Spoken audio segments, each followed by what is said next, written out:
God has tried to get through to us, literally millions and millions and millions of times. Matter of fact, everybody has access to God. All they have to do is to, we call it prayer, call it meditation, call it contemplation, but if you really sincerely seek God, God is not that hard to find.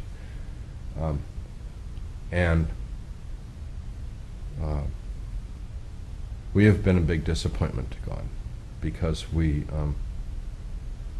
have just consistently refused to listen to God. As a pastor, people say, why does God allow this? Why does God allow this child to die? Why does God allow the war in the Holy Land to, continue between the Israelis and the Palestinians? Why does God allow people to suffer, etc., etc.? And that question is predicated on a false assumption. God doesn't want any of these things to happen. It's all against God's will. It's our perverse nature, our sinful nature, that allows these things to happen, causes these things to happen. If we were following God's will, they wouldn't be happening. So God, we tend to ascribe to God all the bad things that happen and take responsibility for the good things that happen, when in reality it's just the opposite. God wants us to live in harmony with one another and in harmony with the creation. And the conflict and the suffering that we're experiencing in this world is of a human origin, not originated by God.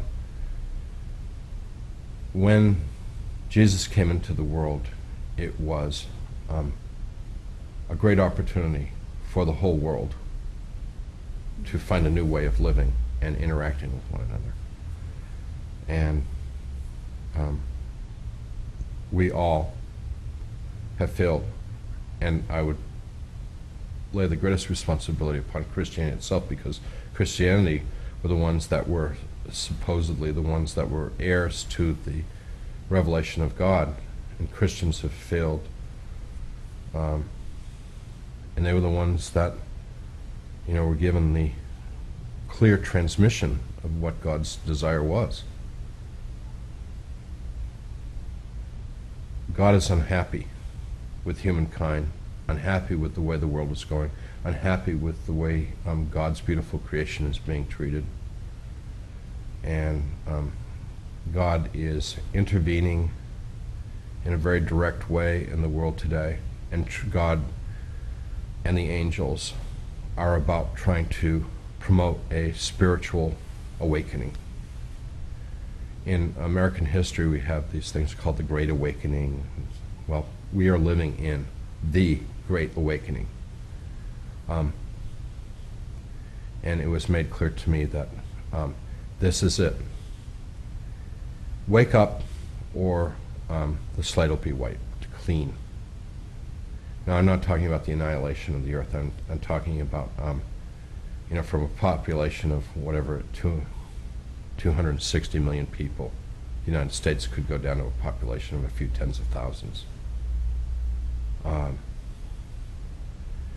We, the United States, who have been given the great blessing, more than any other nation, more than any other peoples in the history of the world, we have been given the blessing. We have the power and the material wealth to be agents, in church terms they're called missionaries, but agents of transformation to this world.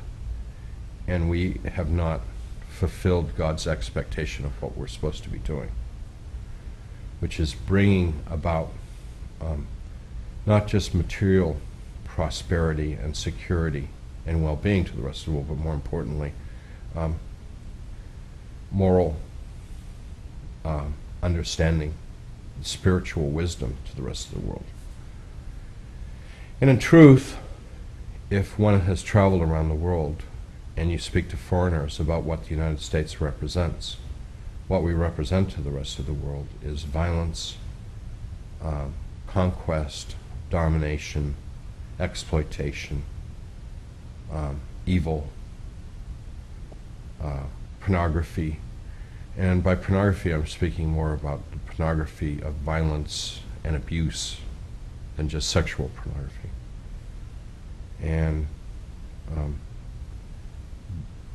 the United States has been given this role because we've been given this blessing. And we need to work on our awakening, which, going back to religious terms, is conversion. And we need to be doing it now. In the near future, it's going to be too late, and some other people will be chosen. We will lose the blessing. One of the follies that we live in is we think we deserve to be the richest, most powerful nation in the world. That's wrong. We don't deserve it. We don't deserve it at all. It's a gift from God, and God can take the gift away as God has given the gift. And it will be catastrophic. In this country will simply be the lowest nation in the world instead of the highest, the poorest nation in the world instead of the richest, the weakest nation in the world instead of the strongest, and some other nation will be called to show the world the way of Jesus Christ.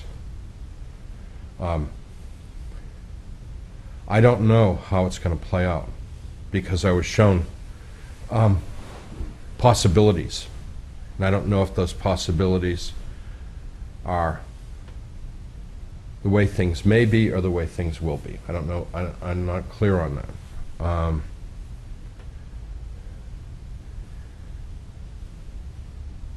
Our future could be so beautiful, and the future that they showed me, which isn't very far off, within a couple hundred years, which in fact I told them was impossibly soon. It couldn't happen in a couple hundred years. They assured me that with the intervention of God and the angels, it could happen. I don't know what's going to come about. I have children and I have grandchildren. I want them to have the preferred future, not the horrible possible future that they also showed me. And it's all about a heart change.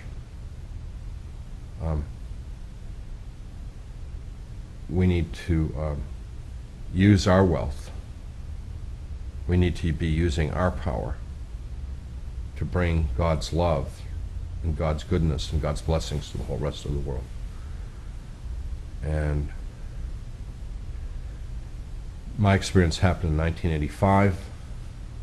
I've seen signs of good happening, and I've seen signs of bad happening, and I just don't know which way we're going. And I'm doing everything that I can with my life to be on God's side.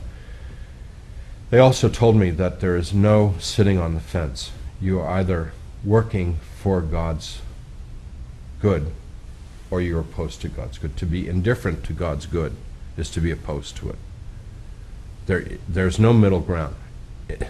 In this, if you will, battle between good and evil, there's nothing in between. You know, I would say that most people say, well, you know, I mean, I'm good, I'm not doing any harm. That's not good. That's evil. You have to be out there loving God, loving your neighbor, and living that.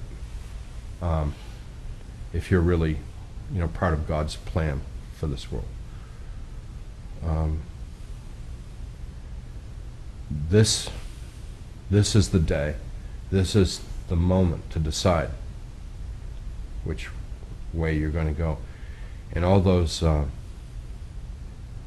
seemingly hysterical, fundamentalist, evangelical preachers that are out there screaming and yelling are right on target. You know, their message may be a little harsh and their means may be a little too confrontational, but they're right. You know, we need to convince people that they have to make a decision